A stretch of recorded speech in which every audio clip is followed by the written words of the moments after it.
Batman has been around for a long time, and I'm not just talking about in comics. He's one of the most iconic superheroes because of his long history. Some of the Batman movies are decades old, with tons of actors taking up the mantle and offering the director's vision for the audience to enjoy. So why do I think that Matt Reeves' new iteration of the Batman is not only going to be good, in fact I'm predicting a Rotten Tomatoes score of 90 to 95%, but also one of the best superhero movies, right up there with Nolan's Batman? Well, for starters, we're getting a dark, gritty superhero that is tonally different than a lot of recent superhero movies. Now, that's not to say that other movies don't have dark scenes or plot points. I mean, Marvel literally had a villain that wiped out half of the universe, and the most recent Spider-Man had to endure the death of Aunt May and live with the consequences of everyone forgetting him. But in a lot of those cases, such as taking No Way Home as an example, the conflict only really shows up when it's caused, like her death, or towards the end of the resolution when he's facing off against Green Goblin. That, however, does not seem to be the case with the Batman. The Batman will focus entirely on Bruce's struggles and his internal conflict, which I'm all there for. I think that it will do a great job capturing what the journey looks like from start to finish. Oftentimes we only see dark side of our favorite characters for a short moment or two. Here we've been told that this Batman is different and that this movie is centered around him,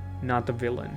Going off with what we said earlier in the struggles of Batman, another way it's personified is with the dark colors we see of the city and the environment. It adds to the mood of the grittiness and the darkness that surrounds Batman, and honestly it's one of the most visually distinctive movies we'll see in a long time. The color palette focuses on black and red with hints of orange and sometimes a stark contrast with grayish blue hues. It's honestly stunning the way this movie is being presented at us and gives us a true feeling of a comic book movie, such as the likes of Spider-Man Into the Spider-Verse. It's very unique looking visually and a refresher from what we see in superhero movies, and that's appreciated. Another thing that Batman intends to do is have a grounded reality. What grounded reality means in superhero movies are situations where it's plausibly realistic for it to happen in our world.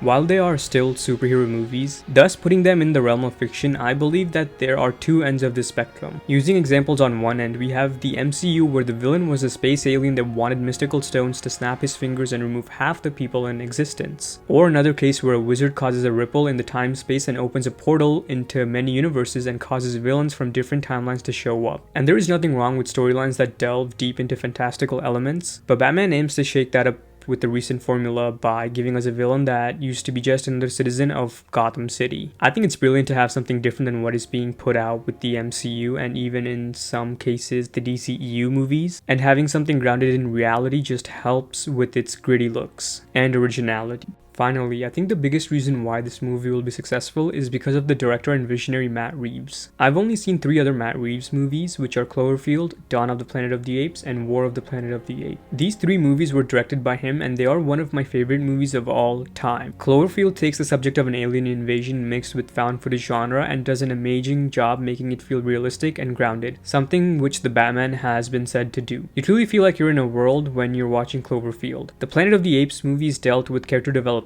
where Caesar, the head ape and the leader, was the main focus point. The movie dealt with his struggles, his trust of humans, his role as a leader, and his anger. It was a great way to see how one character transitions based on the situation he is in and how he overcomes his personal hurdles. Yet not everything was black and white and not everything was simple. Caesar dealt with a tough choice that ultimately became part of his identity. It's no doubt that the Batman will aim to do a similar thing with its character, the dynamic of Bruce Wayne and the Batman, the actions and consequences of him and his past. With how in-depth Matt Reeves has explored the psyche of these characters, having the same done with Batman is sure to be exciting and refreshing. I'm really excited for the Batman. In fact, it is my most anticipated movie of the year. I've already gone ahead and booked my tickets for opening day and even purchased the prequel novel that came out recently. All I hope for in this movie is to give us something memorable and something new. Something that can stand out when we have 5 to 6 superhero movies a year. Something which you can have a follow-up to without having to wait too long. Are you planning on seeing the Batman in theaters? If so, let me know in the comments below and I will see you guys next time.